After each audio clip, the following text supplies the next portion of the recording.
Good evening, ladies and gentlemen. My name is Thomas Curie, and this is my accomplice, Alison Nunes.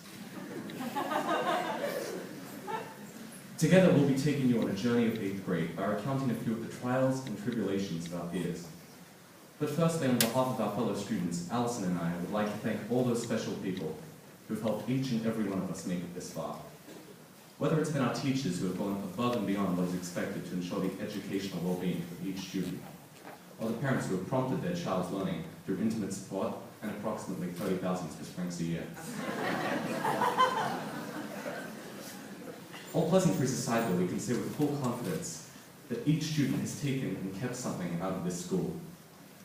Whether it was a valuable life lesson that will serve them well in their future endeavors, or a library book.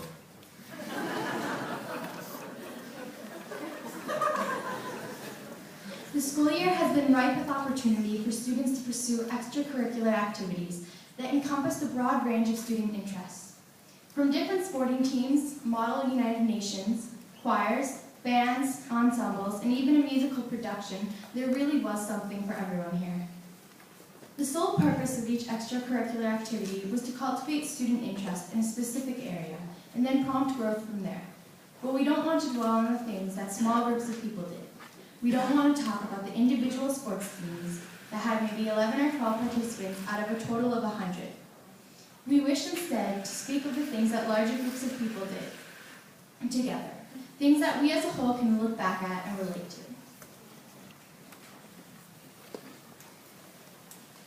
Two such examples of this were the arts festivals.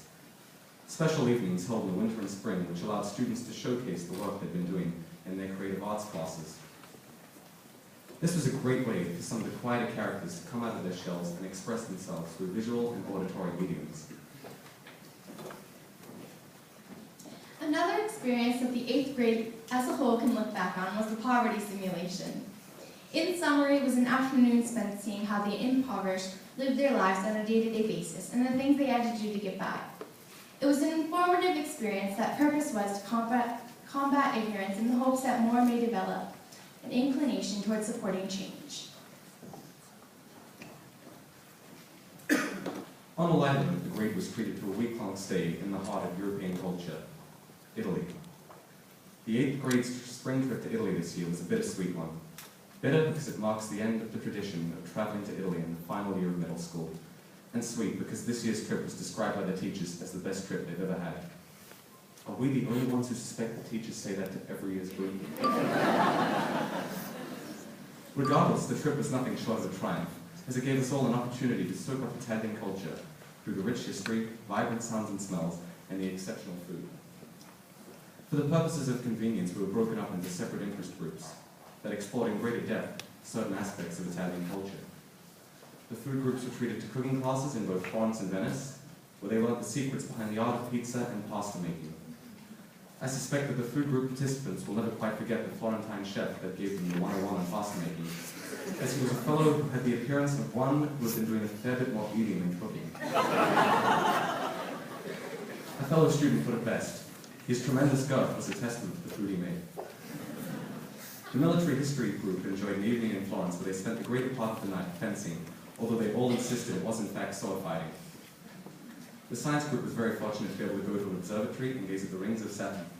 Despite that, the part of the trip that would most likely stick out to them was the day they got to walk through the streets of a flooded Venice. As for the art group, well, no one cares about the art group.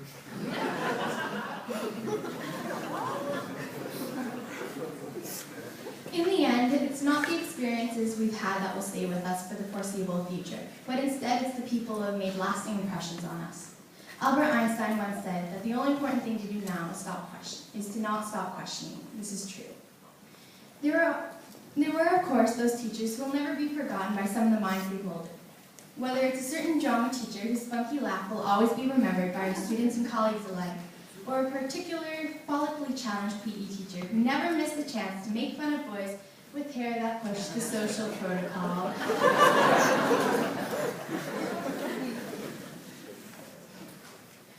To conclude, we'd now like to read an excerpt from one of Winston Churchill's speeches. Now, this is not the end. It's not even the beginning of the end. But it is perhaps the end of the beginning. Middle school has occupied a single page in each of our stories. We still have 4 years of upper school ahead of us, followed by university, and after that, who knows what. Thank you.